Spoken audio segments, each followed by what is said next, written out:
Welcome everyone to episode 42 of the Capital Wrestling Podcast. I'm your host, Sean O'Brien. You can catch here every Wednesday afternoon at soundcloud.com/LTorsPodcast. Also go to the Capital Wrestling YouTube, and you can contact us for any business inquiries, sponsorships, talent looking to get on shows. Go to capitalwrestling@gmail.com.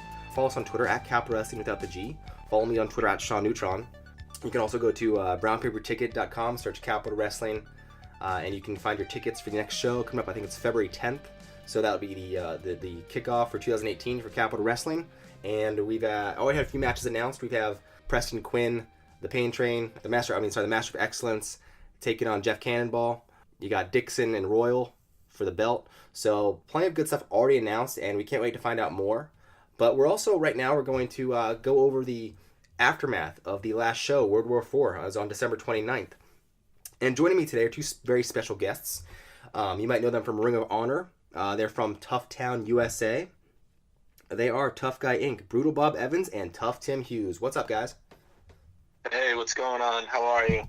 Doing great. Hello there. How are you? Doing great, guys. Thank you for stopping by. I know you guys are very busy. Yes, we are. And now we're here on this three-way call.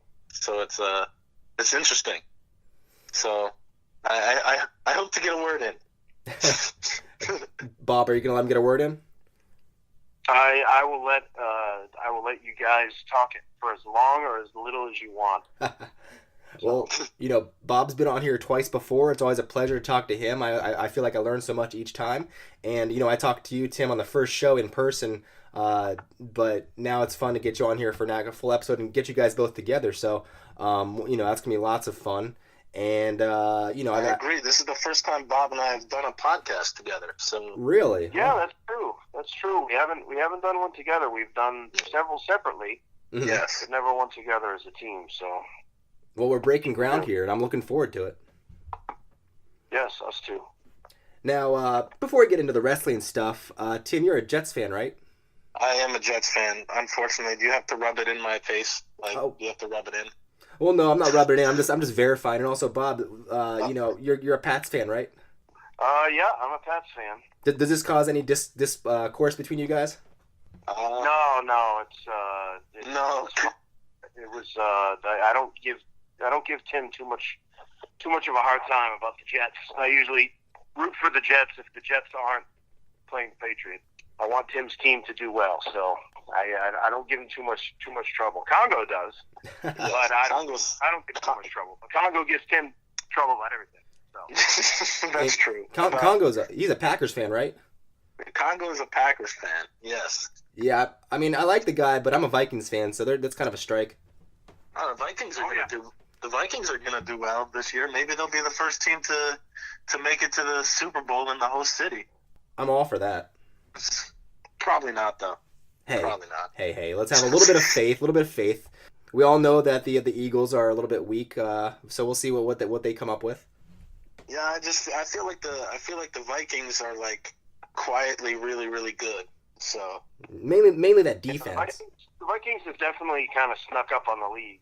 Mm-hmm. So I think I'm most weary about if I'm the Patriots, I think I'm the most weary about the Vikings, and also I think the Steelers. If they make it that far, I don't think the Steelers are going to be easy to walk over.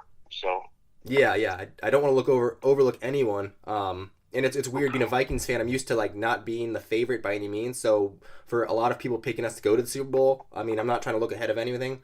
It's a weird feeling. So I'm used to being that underdog that people count out, which I'm fine with.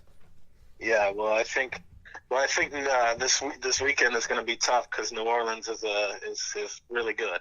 Yeah, so. we got to pay them back for 2009. yeah, we'll see.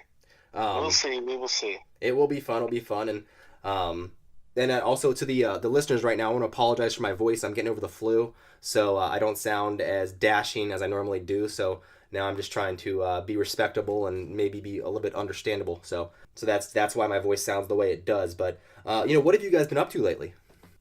We've been traveling. We've been traveling all over the country. We've been going everywhere. We were last together as a tag team at Capital Wrestling, so we're here on the Capital Wrestling Podcast. So that's when the last time we tagged together was. Mm-hmm. So, but we had we had a break this weekend. Bob and I are going our separate ways we had a break last weekend, and Bob and I are going our separate ways this weekend, and moving forward. And then next week, we're tagging for the next 72 weeks straight, probably. Yeah, we have Denver, and then Georgia, and all kinds of stuff just coming on top of us. So we're, hopefully we'll be back. I'm actually announcing at PWX the big 16-man tournament they have coming up this week. It's one of the biggest tournaments in the Indies, and I'm actually joining with my dear friend Kevin Kelly. Nice. And first time Kevin and I have actually worked on an entire event, and we get 2 days together, so it should be fun. And that's going to pretty much feature, I think, just about every unsigned guy that's going to make an impact this year, aside from maybe, me and Tim. But I'll be doing the color commentary for that. And then, Tim, you're wrestling this week or no? I was, and then my show got canceled. So, well, that's hopefully it's not because you were on it. Oh, I think it probably was like I got announced for it, and then they're like, yeah, they sold too many tickets. That's what happened. That's what happened. They're like, oh my goodness, we don't have a building that will fit this. We have to cancel the show. there you Giant go. Stadium they were already going to have something there, so they can't have it. Yeah. Exactly. So Exactly. you guys mentioned that next weekend you'll be a rare time you guys are split up. When one of you gets punched or suplexed, does the other one feel it? I sometimes I do. I mean, if the fans go back and watch, and you go back and watch our match from Future of Honor, the recent Ring of Honor match that we had, and Bob bled all over like a stuffed pig, I was feeling it. So yeah, it was that was when and then, but the cool thing was I got cut advice from Bubba Ray Dudley, and then I got dive advice from Will Ospreay. So I think it was, and you know what, it looked worse than it was. I wasn't seriously injured, so that was good. Are you working on your shooting star press? No, I don't think I'm ready for that. I did a few moonsaults back in the day, but that was back in the day. I think I'm going to leave that where it is. So I'll take the shooting star press, Bob. Tim's going to jump on the shooting star press, and maybe in the couple weeks we're not together, he'll be he'll be practicing that down at the Ring of Honor dojo. And we'll hope to see that at Capitol next time. There you go. Yeah, that sounds good. Maybe I'll save it. Maybe I'll save it for Capitol. Maybe. Oh, that's good. That's good. Yeah. Those fans will appreciate that. Yeah, Capitol exclusive shooting star press. The first ever double shooting star press. Like. Yes. I'll just do a double one. Yep, that's it. Perfect. Yeah, you'll do a double one for both of us, and it'll still average out to me doing one. So that's fine. Yes. So that's perfect. That sounds good to me. I think years ago in WWE 2K18, you could you can still do it. You can create finishers, and I would actually create a shooting star press into a leg drop. Oh wow!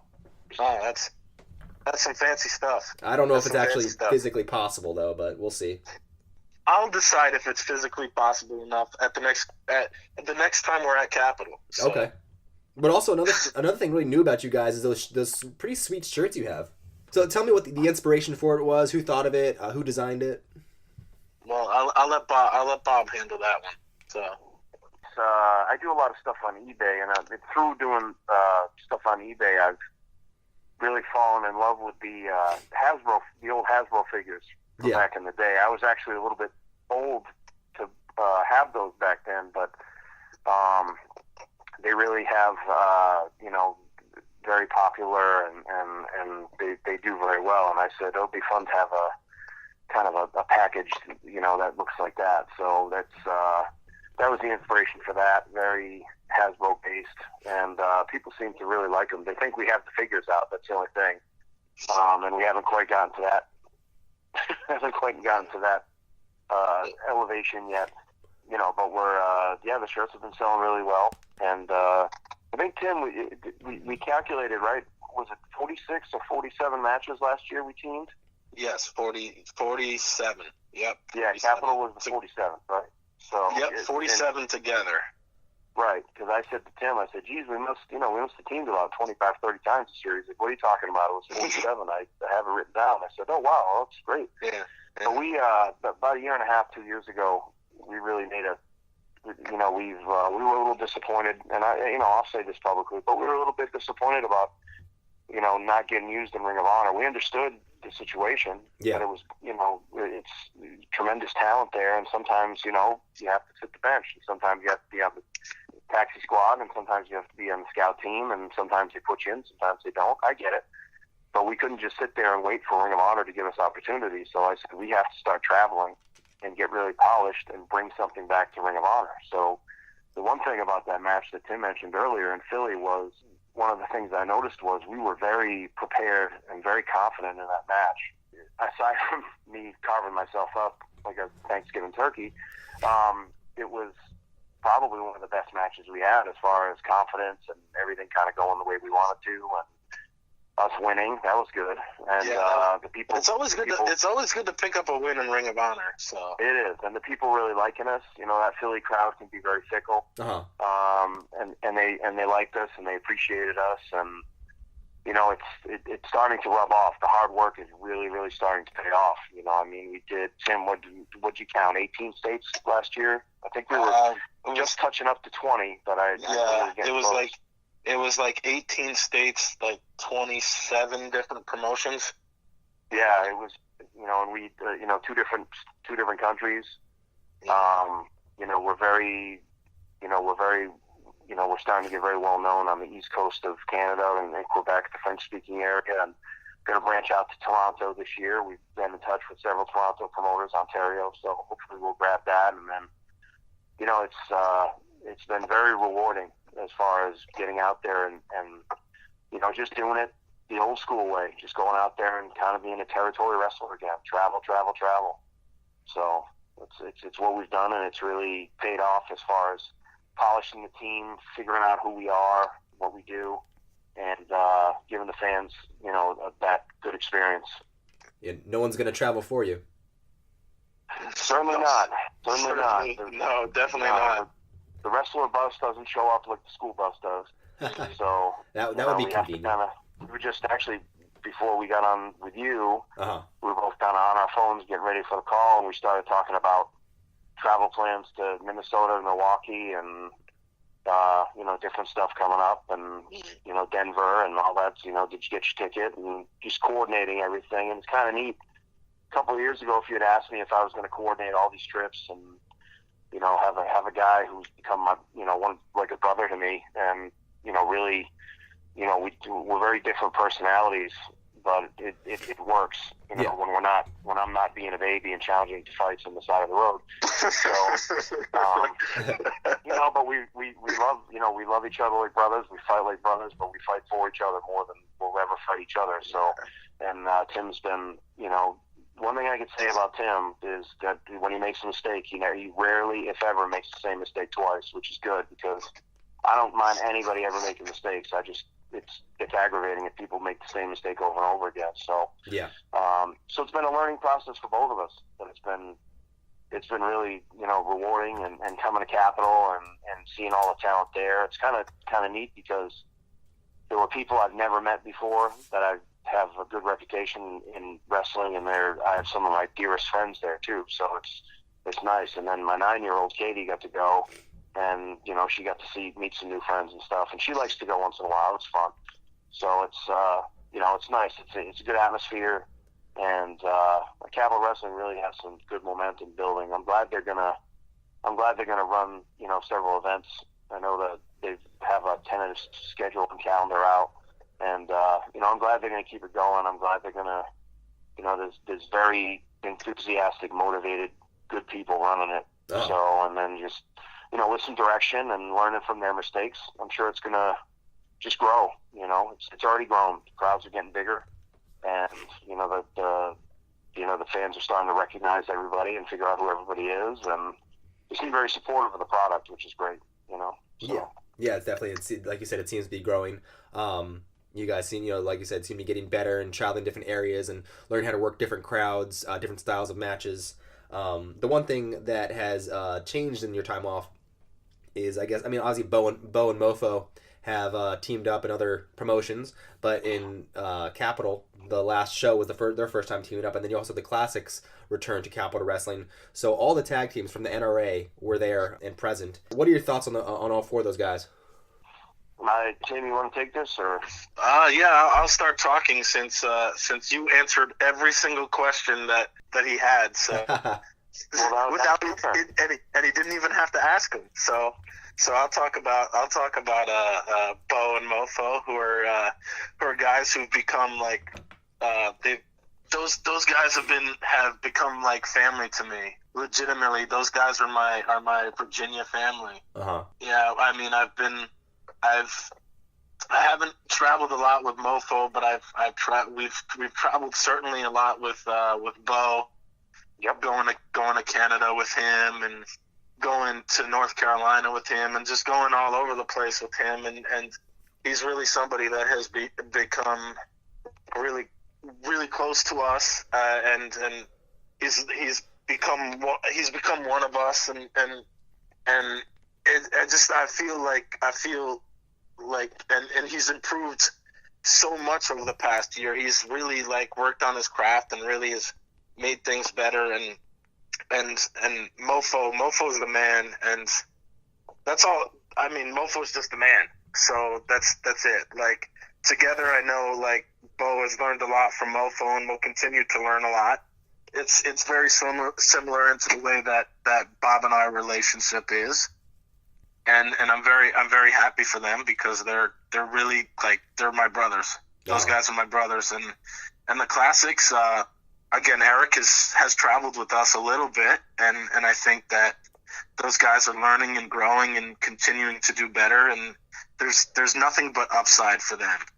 It was great to see them back at Capital, and they're looking better than ever, and not only like physically but also in the ring. And I've seen them, I follow them on social media and all that, and I see that the growth that they continue to have, whether it's in the gym, whether it's with their personalities, their merchandise. It's really fun to watch those two guys work together. Yeah, I really feel like those guys in a few years are really going to make an impact in pro wrestling.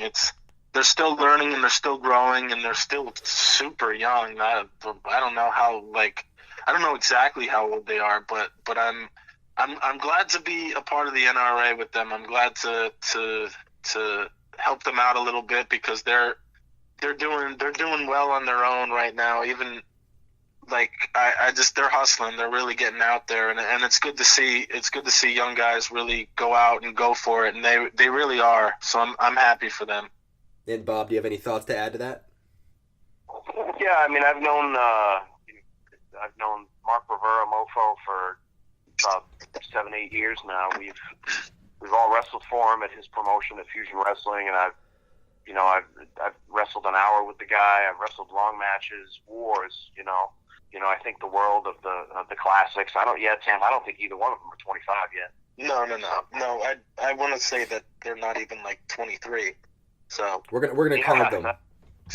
Google search this. Look on their Wikipedia page. Exactly. You can find out I'm one of Swansea, Massachusetts' most notable residents. Yes.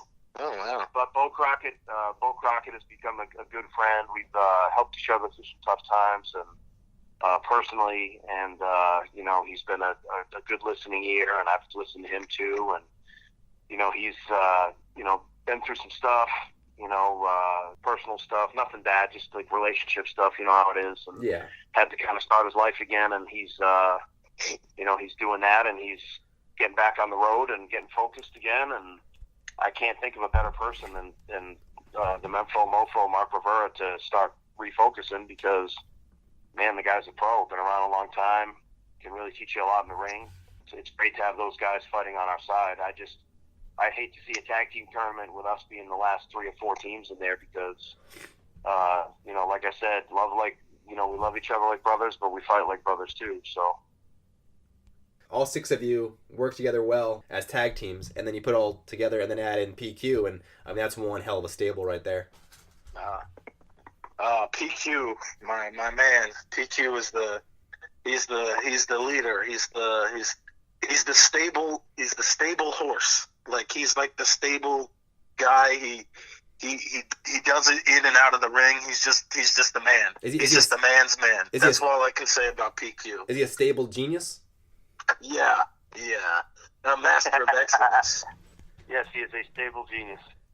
Now, he's a stable genius. You mentioned the Master of Excellence, and what happened, for the fans who aren't familiar with, Preston Quinn was fighting DJ Hyde back in, I believe it was October, and either July or October, they fought, and DJ Hyde won with a lariat, and that kind of caused PQ to reevaluate what he was doing and how he wanted to approach his matches, and now he's brought in the Master of Excellence, which dons 3 different masks and different styles for each mask. So what do you guys think about that evolution for PQ? It's really more of a statement that he's going back to his roots. He was very much inspired by a lot of the masked wrestlers back in the day, the Spoiler, Masked Superstar, the Assassin. So he's kind of channeling them and realizing that that's what he has to do to kind of refocus himself and get back on there, because as far as he was concerned, DJ Hyde couldn't shine his shoes as a wrestler, and he was very disappointed that he lost. He took his eye off the ball.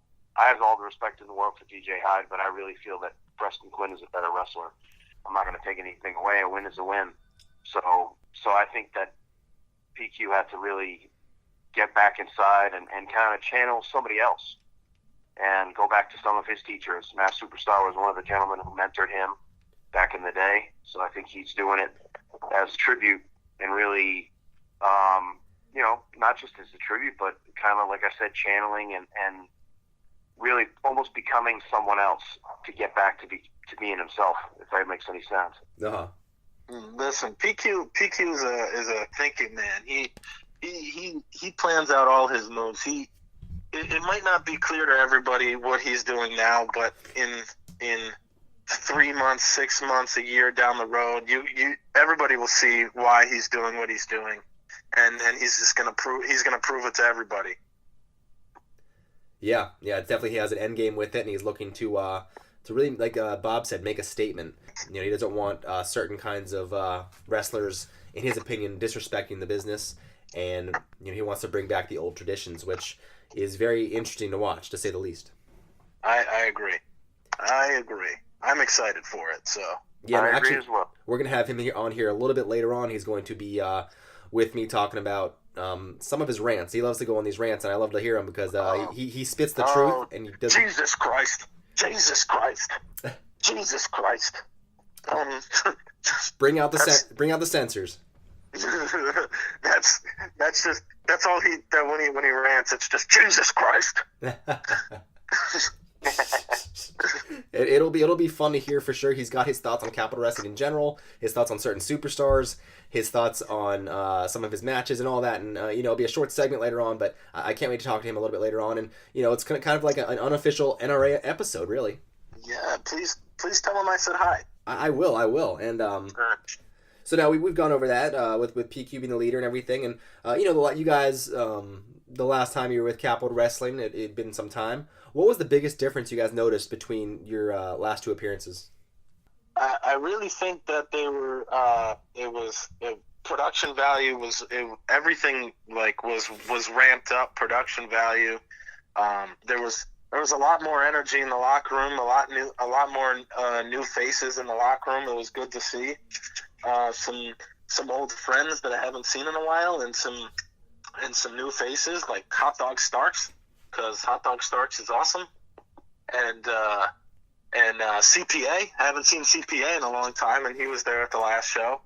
So both those guys are awesome, and that's what I think. I think with a promotion that's growing, it's just ever evolving and changing and figuring out what works and what pieces go together, and that's really what I've noticed, is that they're continuing to evolve and continuing to grow. Uh-huh. Which is a beautiful thing, which is as everything in life should. Exactly. If you're not doing that, you're getting stagnant. No one wants stagnancy. Correct. What do you think, Bob? Yeah, I think the biggest thing was that I've really seen the roster turnover too. I think we're settling in and kind of finding our lane as far as a company, where we have a nice mix of younger people and veterans too. And I'm starting to. The one thing I liked was I saw some same faces from 3-4 months before that. So I'm impressed about how they're. This isn't just being looked at as just an independent promotion. It's being looked at as kind of a movement or a solid, an island in the middle of rough waters, where this is going to be something that's going to be here and consistent for the year and then for the years to come. And I think that's the biggest thing you can give independent wrestlers and wrestling fans is consistency. And I think they've built it. They have the Twitch deal, and they're doing a lot of non-wrestling stuff, vignettes and video pieces. I think all that stuff is going to come into play, and I think all that stuff is going to help. It already has, and it's going to help even more. So that's the biggest thing I've seen, is just them being consistent and still working the process and really just kind of pushing forward, and the finding their lane as far as the roster. So I really like the roster that we have now. There's always room for new faces, and I'm sure people will drop off, but I really like the roster we have right now. Yeah. The powers that be really have a vision on where the future is going, and it's good when you have leaders that have that vision, and because then it helps us as performers and as talent really be able to channel that vision and make it work best for that company. So I'm very happy about that. There's an ultimate vision, and they clearly state it. Exactly, and like you guys mentioned, not only the vision, the branding, the the production value has definitely increased. Each of the last shows, I watched the last few episodes, and it opens up with the new opening, and I love the neon sign kind of look. That's pretty badass. Yeah.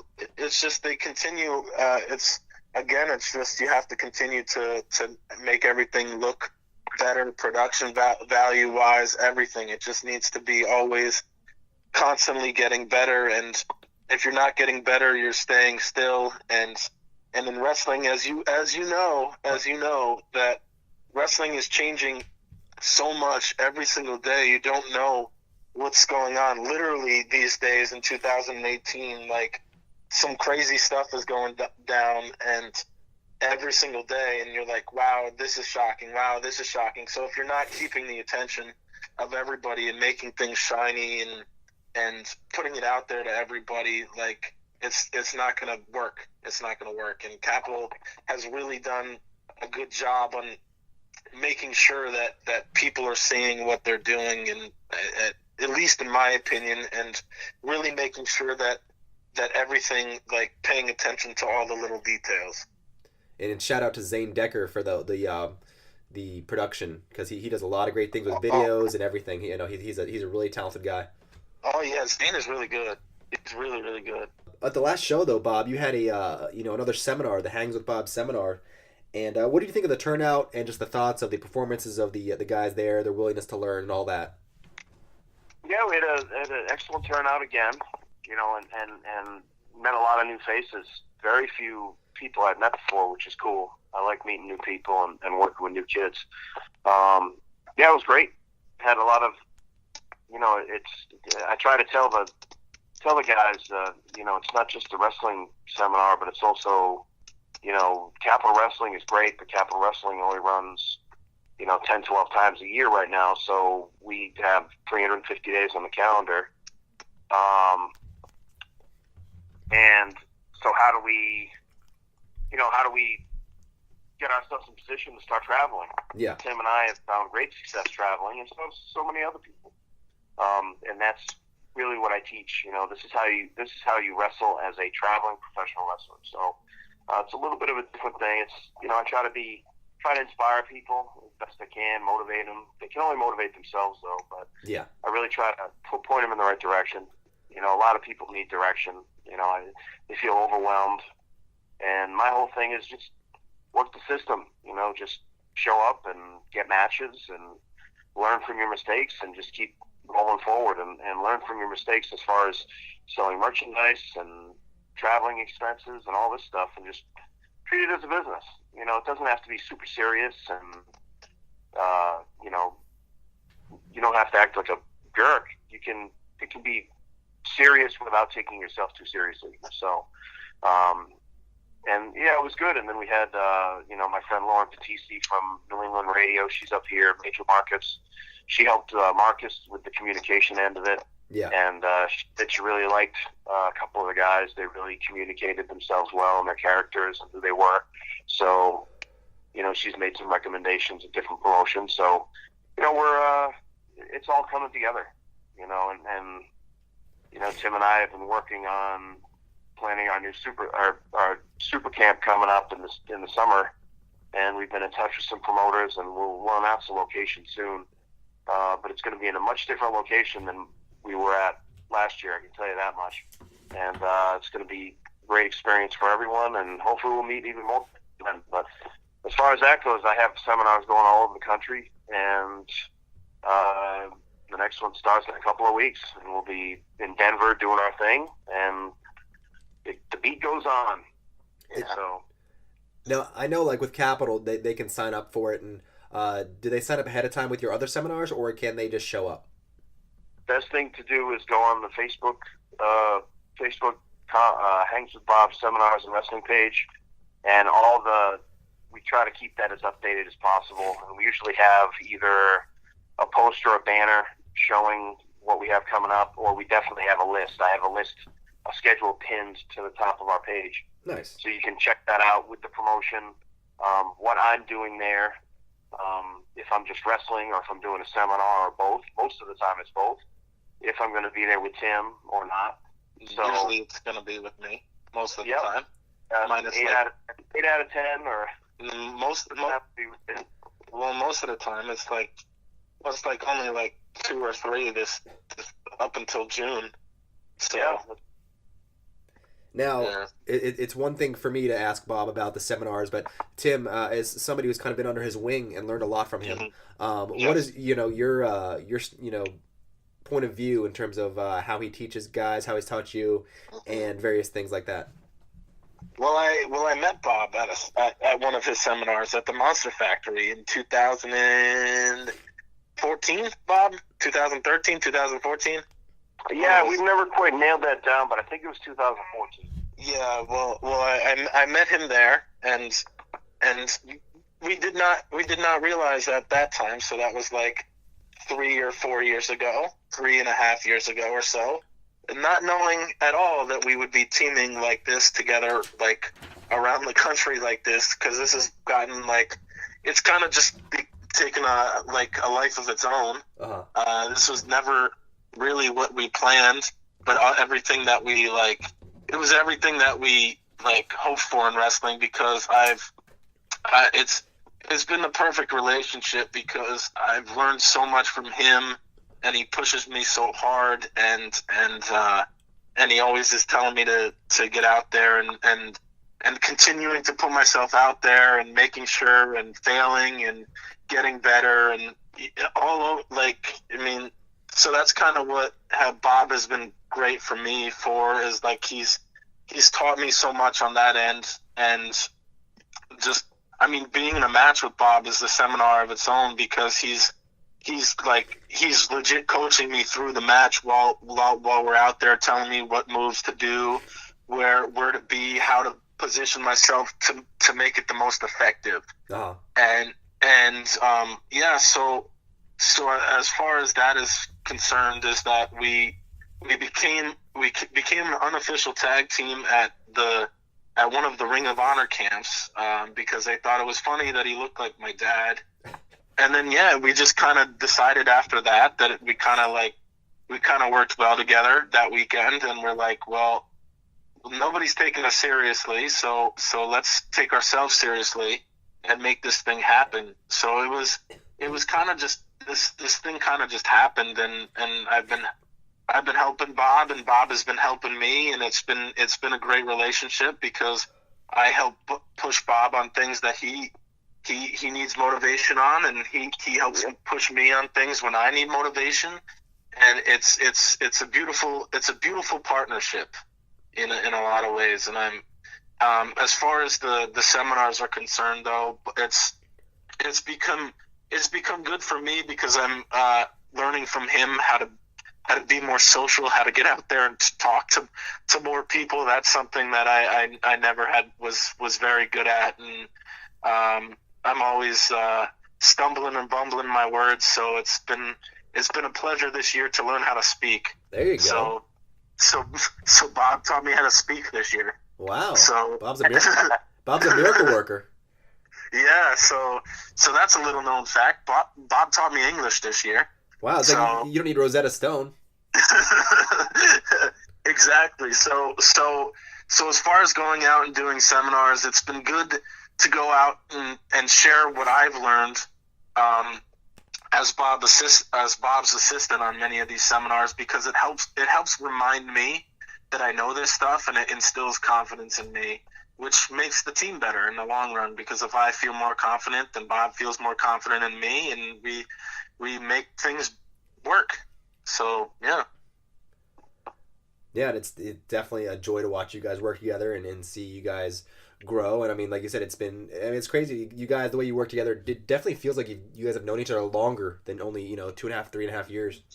Yeah. It's, I mean, really, like when I think about like that I met Bob at a seminar in 2014, I'm just like, oh wow, like that's weird, because I feel like this year alone we've been on the road almost like more weekends than not together, and and sometimes 8 weeks in a row where we're traveling 12 plus hours, and then we want to fight each other, but that's okay. Yeah, that's usually when the fist fights start around. That builds character.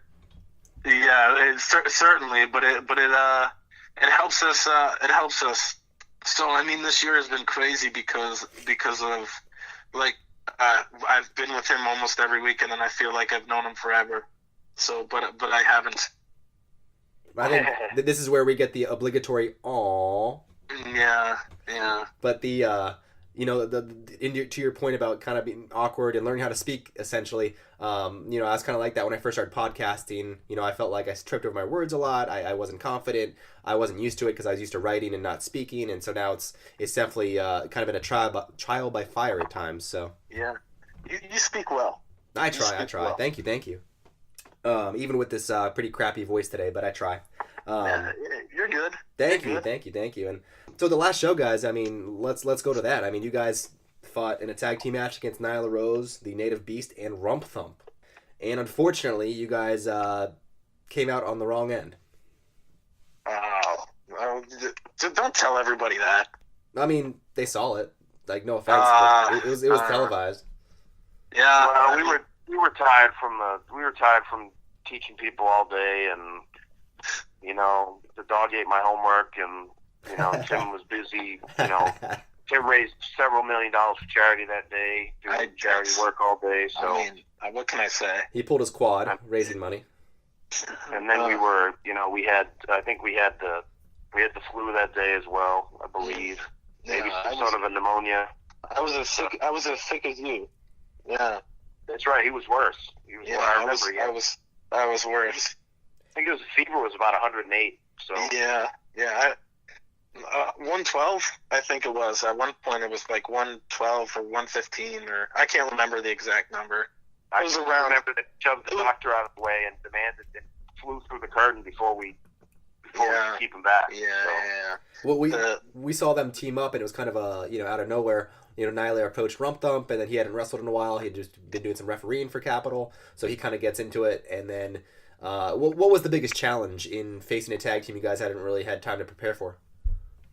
I feel like it wasn't fair because she just decided that she knew who she was facing. We didn't know who we were facing. So that was the biggest thing. It didn't add up to me, and it just didn't make any sense. How was that even fair? I just didn't understand that. and then plus with my 137-degree fever, it was a hard task. It sounds like it. I mean, I saw your tweet where you said I got powerbombed by a girl. So that's I mean, that happened. But Bob, what were your thoughts on the match? Yeah, I mean, I didn't know Nyla at all. I've known Rum Thump for years, and he's always been a dangerous opponent. But it was Nyla really showed me something, even though she took advantage of Tim's illness. It was 141, I believe. Yeah. And but she took advantage of it, and they won. So hopefully we'll get a rematch, and then we'll show who the better team is. So one match usually doesn't define someone, and it didn't define them.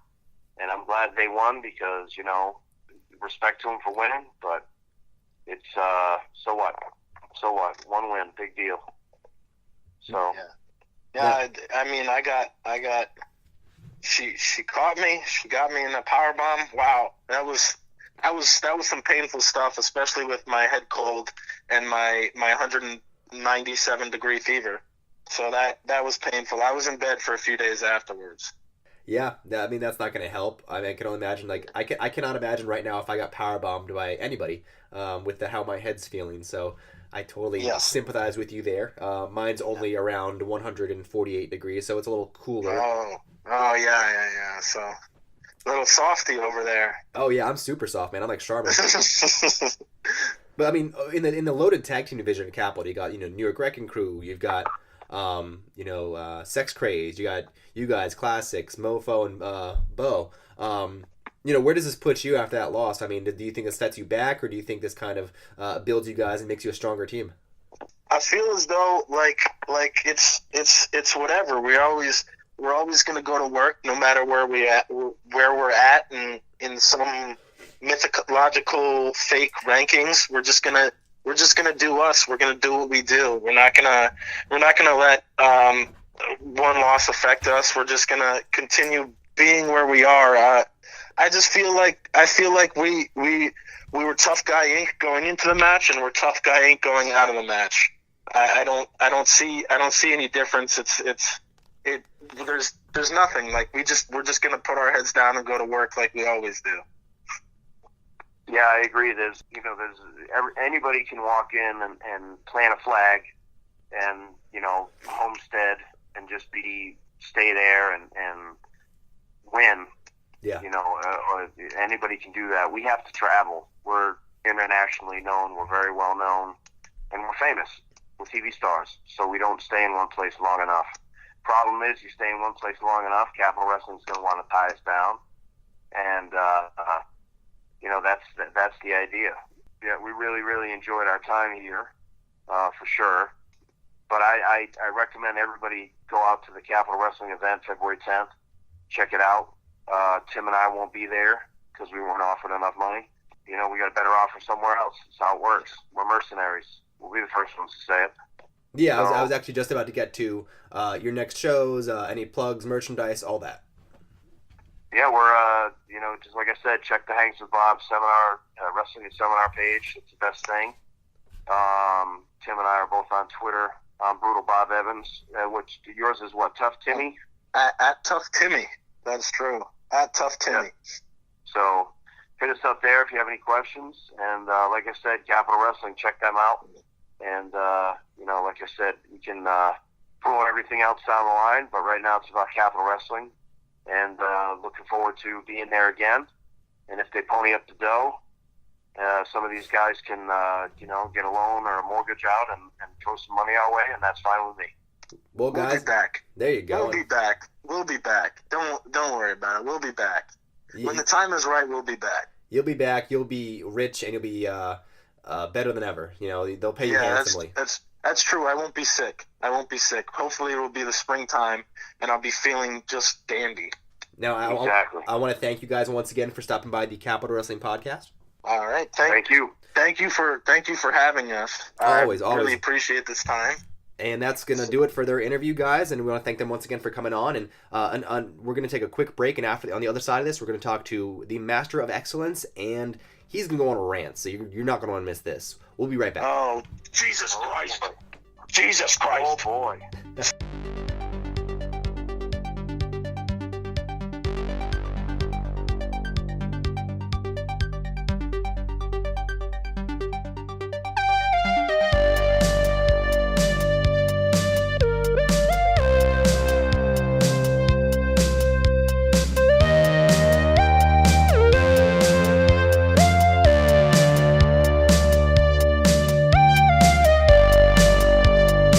And welcome back to the Capital Wrestling Podcast. I want to thank Tough Guy Inc. for coming on earlier and discussing the recent happenings on Capital Wrestling and everywhere else they've been. So they're doing pretty well themselves. And always great to hear from Bob and Tim, two great guys right there.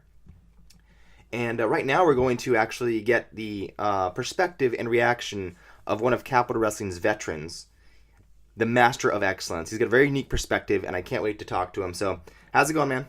Hey, how you doing, buddy? I'm doing great, man. It's sometimes with a lot of things happening, your thoughts are greatly valued here. So I always appreciate getting to pick your brain. Well, the only way we're going to educate the masses is by doing it this way. It's the only thing that people don't read newspapers. People aren't reading the books. They want social media. They want to be able to see and hear what's going on. So this is what we have to do to try to educate the wrestling public on what the proper style of wrestling is and what they should be looking for when they go to show. You had your match this week versus Wildman Congo. He debuted in the company. So it's pretty much a battle of two big guys. What were your thoughts on that matchup, and what were you hoping to bring to it? It's exactly what I wanted to bring to it, was a victory. I wanted to put the big guy down, the man from the concrete jungle. As I said before, he's a product of his environment. He could have been something much better. He could have been a Vader. He could have been a Bam Bam Bigelow. But instead, he wanted to conform to more of today's standards of what people feel like is entertainment. And because he did not utilize God's gifts to himself with his size and his pain tolerance to the degree that he needed to, I was able to easily outthink him and hit him with the boot for the 1, 2, 3. Now, look, I've already heard it. The fans are trying to say that boot was not loaded. The referee checked it after the match, and he cleared me of any charges that the fans are trying to do out there in Hoboken. I know what their problem is. They know I'm the executioner that's coming to destroy New School Wrestling, and they're trying to put roadblocks and red tape up in front of me everywhere I go. Mm-hmm. Now, you wore the grappler mask for that match. So what was your thinking behind that? I felt like I was going to have to, with my mask, it depends on, the person that I feel like I need to channel. Spoiler, obviously, I wasn't going to be going for more, trying to spring off the ropes or do anything like that. Congo's too big for that. Superstar, I wasn't going to try to beat him with technical wrestling. The grappler, I was more going to combine a striking with the boot and some of the wrestling like the grappler did. But more so, I felt like the boot was going to be the coup de grace, and it was exactly what it was. So that won you the match, and where do you think this puts you in the scope of things with Capital right now? So it's clear that the Master of Excellence, my transformation to the Master of Excellence, I already was a top guy. They can say what they want to say. They can put belts on guys. They can hide the fact that I'm the best wrestler in the company. They can do all that crap. They can put out there and try to force feed a bunch of crap to those fans out there. Now, I understand they're Northeast fans. I don't know if they're not completely too far gone to understand what wrestling is. But what I'm going to do, I'm going to systematically go in there, and I'm going to dismantle everybody that is an aberration of professional wrestling. Well, and who are some of those people that you're looking to, teach a lesson to? I mean, you got guys running around hitting each other with staplers and all kinds of shit, like Cannonball and the stuff he's done. You guys on YouTube, cutting his forehead with glass or some dumb shit like that. I mean, he's got 2 brain cells left, and they're fighting to see which one is dominant. That's all there is to it with him. And he's one of them. Jeff Cannonball's one of them. Sonny Kiss, Sonny Kiss running around out there doing all those flips, dancing for 5 damn minutes coming to the ring. I don't have no time for that. You want to do all that? You want to get up there and start doing your twerking and all that stuff? I'm going to go up there and drive a foot up your ass and send you into the ring and brain butt you one good time, and it's night-night. I don't deal with stuff like that.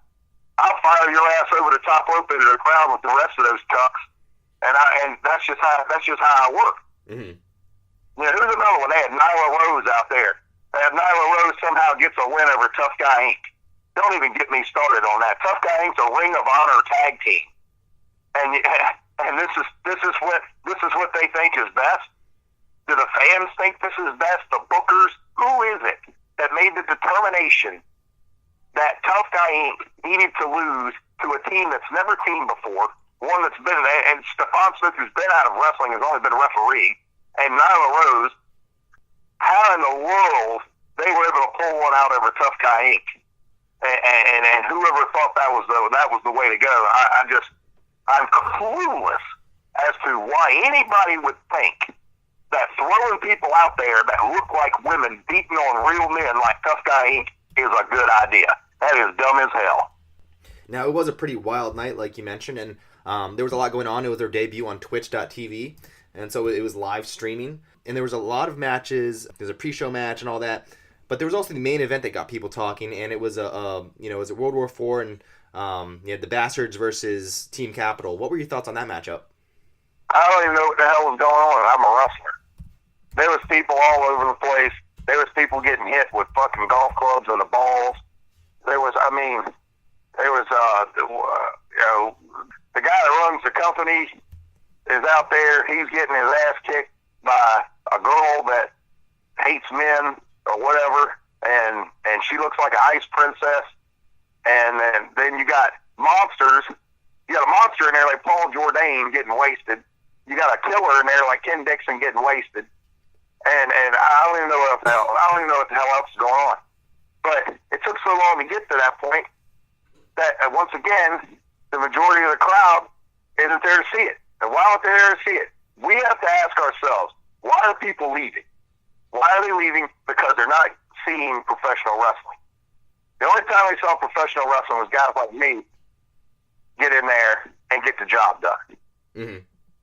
I know how to capture a crowd. They can boo me, they can cheer me, and do what they want, but they're going to react to me.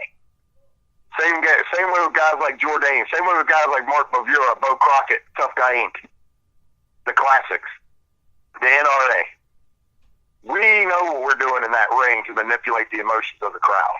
Mm-hmm. We're not in there to impress anybody in the back.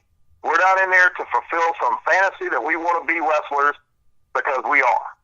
We wrestle every week in every town across every part of America and internationally. That's what we do. When you bring us in there, that's what you're going to get. When you try to run this hokey crap around us, Master of Excellence is coming for you. I'm going to come from everybody top to bottom, management to dark match. You got a guy running around out there dressed as a goddamn hot dog. A hot dog, O'Brien. I'm going to whip that guy's ass just for the way he dressed. I mean, I guess what are they going to do, bring in Ring of Honor Cheeseburger next? I mean, what's going to happen with him? I mean, what am I going to do with a guy like that, you know? Like, pick my teeth? Yeah, but I mean, like I said, it's always nice to get your refreshing perspective on things and really, pulling no punches and no pun intended there. So, is there anything else you'd like to discuss before we get out of here? I mean, I think everybody right now, I'm never an advocate of putting money in Vince McMahon's pocket of all people, because I think he has destroyed professional wrestling. Uh-huh. Right now, Vince McMahon, he knows that he's got a sect of people out there that want to see wrestling. And what does he put? What did he put just today, January the 8th, as we're talking right now? Vince McMahon put 100 episodes of Mid-Atlantic Championship Wrestling on the network. Why did he do that? Because he knows there's people out there that want to see real wrestling. Mm-hmm. They want to see the way it was. Just like I know that there's fans out there that find value in what I do, and they think some of this hokey crap. When you got guys running around and looking like women, and you got the ones look like women are dancing and got cheerleaders out there with them and all that. Well, hell, let's spend the first 10 minutes of a broadcast wasting our time with guys flirting with a female announcer. Like they ain't never seen a female before. We're professional wrestlers. They throw themselves at us. Worried about a female announcer. Who are they trying to kid? Try to make the Master of Excellence do something like that. I'll tell you where to shove it. That's how it is.